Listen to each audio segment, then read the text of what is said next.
पूरी कौम दुआएं कर रही है कि फाइनल के अंदर हमारा इंडिया के साथ मैच पड़ जाए, इंडिया और हम आमने सामने हों, क्योंकि इंडिया हमारे पंजों के अंदर से पिछला मैच लेके गया हुआ है और फाइनल के अंदर हम बदला ले सकते हैं, हम जीत सकते हैं। मेरी अपनी पर्सनल ज़िंदगी के अंदर मेरा एक ऐसा वर्क एक्सपीरियंस हुआ जिसमें इंडियंस और हम पाकिस्तानी आपस में इकट्ठे काम कर रहे थे and I felt the competition. जो आपस में कंपटीशन होता है ना, उसका अपना ही मज़ा है।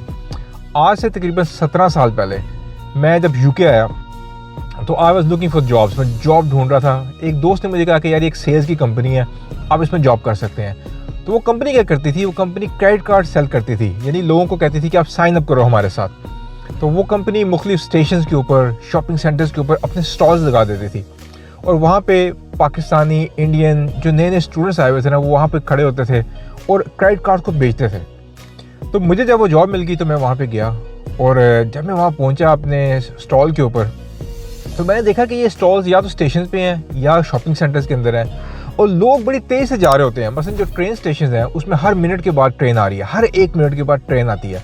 तो सैकड़ों लोग भागते हुए आते हैं, उस ट्रेन पर चढ़ते हैं और निकल जाते हैं आगे। अब आपने उन भागते हुए लोगों को रोकना है और उनसे कहना है कि भाईजान ये क्रेडिट कार्ड है, इसको आप बाय कर लो या आप इसको साइन अप कर लो। होता तो फ्री में था, लेकिन आपने साइन अप करना है, रजिस्टर करना है उसके लिए, ताकि उनको क्रेडिट कार्ड मिल सके।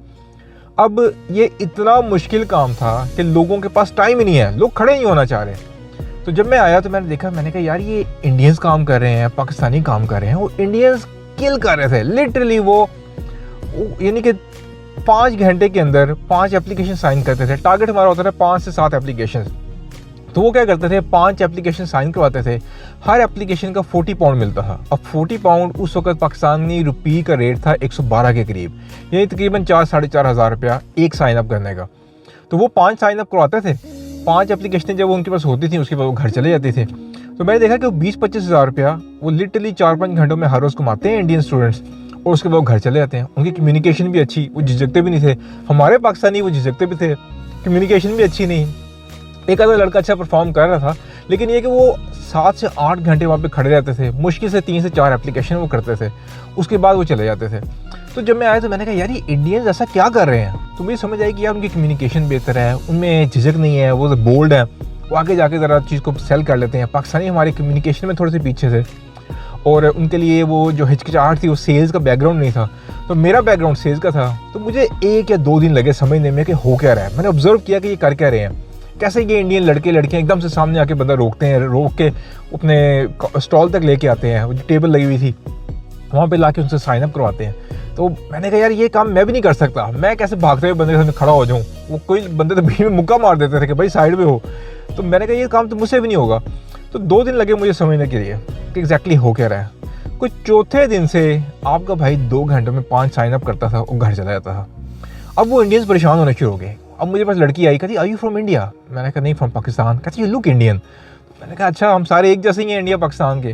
तो कहती कि तुम कैसे अपने ये इतनी जल्दी बेच लेते हो। तो उसको तो मैंने नहीं बताया, क्योंकि मैंने सिर्फ यही कहा, मैंने कहा हाँ यार बस बिक जाते हैं, मैं ज़रा कम्युनिकेट कर लेता हूँ उनसे वगैरह वगैरह। उसको तो मैंने नहीं बताया, लेकिन आपको मैं आज बताऊँगा मैं क्या करता था। कि मैंने देखा कि ये सारे जो वहाँ पे खड़े हुए हैं, ये सारे जाके उस कस्टमर से पूछते थे कि do you want a credit card, do you want a credit card. वो जैसे क्रेडिट कार्ड का नाम सुनते थे ना, वो उनको धक्का देके पीछे करते थे, भाई नहीं चाहिए क्रेडिट कार्ड। मैं क्या करता था, मैं उन्हें कहता था कि डू यू वांट 50,000 पाउंड्स। अब वो चलता बंदा एकदम रुक जाता था, वो कहता है 50,000 pound, what exactly are you selling. तो मैं उसे कहता था ज़रा इधर आ जाओ। मैं उसको टेबल पे लेके जाता था, तो मैं उसको भी दिखाता नहीं था अपना क्रेडिट कार्ड। मैं उसको कहता था कि मुझे सिर्फ ये बताओ कि if you are in difficulty, अगर तुम्हें मुश्किल हो तो तुम्हारा कोई ऐसा फैमिली मेम्बर है जो तुम्हें 50,000 पाउंड्स दे सके। वो कहता था नहीं है मेरे पास। मैं कहता था कोई ऐसा दोस्त जो मुश्किल वक्त में तुम्हें 50,000 पाउंड दे सके। कहता भाई दोस्त भी ऐसा नहीं है मेरे पास। तो मैं उसे कहता था कि ये है क्रेडिट कार्ड, इसमें 50,000 पाउंड्स हैं, इसको तुम यूज़ कर सकते हो जब तुम्हारा दिल चाहे और 50 दिन के अंदर तुम इसको वापस कर दो, तुम्हें 1 पैनी कॉस्ट नहीं करती है। तो अगर तो तुम्हारा कोई ऐसा दोस्त है जो तुम्हें 50,000 दे सकता है, या कोई फैमिली मेम्बर है जो तुम्हें 50,000 पाउंड दे सकता है, फिर तो तुम ना लो। लेकिन अगर तुम्हारे पास ऐसा कोई दोस्त नहीं है ना, तो ये best opportunity for you to have 50,000 pound in your pocket at all times. जब भी तुम्हें ज़रूरत पड़ेगी तुम उसमें यूज़ कर सकते हो, 1 महीने बाद वापस कर दो। अब जब वो देखते थे ना, कहते यार ये तो क्रेडिट कार्ड ही तुम सेल कर रहे हो। मैं उससे कहता था देखो, अगर तो तुम्हें ये क्रेडिट कार्ड लग रहा है फिर तुम इसको छोड़ दो, लेकिन अगर इसको तुम समझ रहे हो कि ये मेरे रेनी डेज का, ये मेरे मुश्किल वक्त का साथी है, उसको मैंने तब यूज़ करना है, तो तुम इसको ले लो, तुम्हारी मजबूरी तो नहीं है तुम्हें इसको लेना है। तो अक्सर लोग उसको साइन अप कर लेते थे, तो कहते हैं हाँ यार बस आइडिया तो अच्छा है, लेट्स साइन अप। तो वो जब साइन अप कर लेते थे तो मुझे उसका 40 पाउंड मिलता था। अब मैं लिटरली 2 से ढाई घंटे के अंदर अपना काम खत्म करता था, मैं चला जाता था। अब इसमें है क्या, इसमें लेसन क्या है? बेसिकली आप दुनिया की कोई चीज़ भी बेच रहे हैं, आप उसमें एक्सेल कर सकते हैं, उसमें दूसरी कंपनी से ज़्यादा बेच सकते हैं, दूसरे सेल्समैन से ज़्यादा बेच सकते हैं, अगर आप उसको सही वर्ड यूज़ करें, सही अल्फाज का चुनाव करें और उन अल्फाज को यूज़ करते हुए अपने प्रोडक्ट और सर्विस को अगर आप बेच सकते हैं तो आप दुनिया की कोई भी चीज़ बेच सकते हैं। मिसाल के तौर पे जो लोग लाइफ इंश्योरेंस बेचते हैं, आप अगर जाके अगले को कहें जी भाई अगर तुसी फौरन इमेजिन करो कि तुसी हुणे ही मर जाते हो, भाईजान अगर आप आज ही फौत हो जाएं तो आप अपने बच्चों के लिए क्या छोड़ के जा रहे हैं? वो कह रहा दूर फटे मुँह तेरा, मैं क्यों फौत हूँ, मैं अच्छा खासा हेल्दी इंसान हूँ, तू कैसी बातें कर रहा है?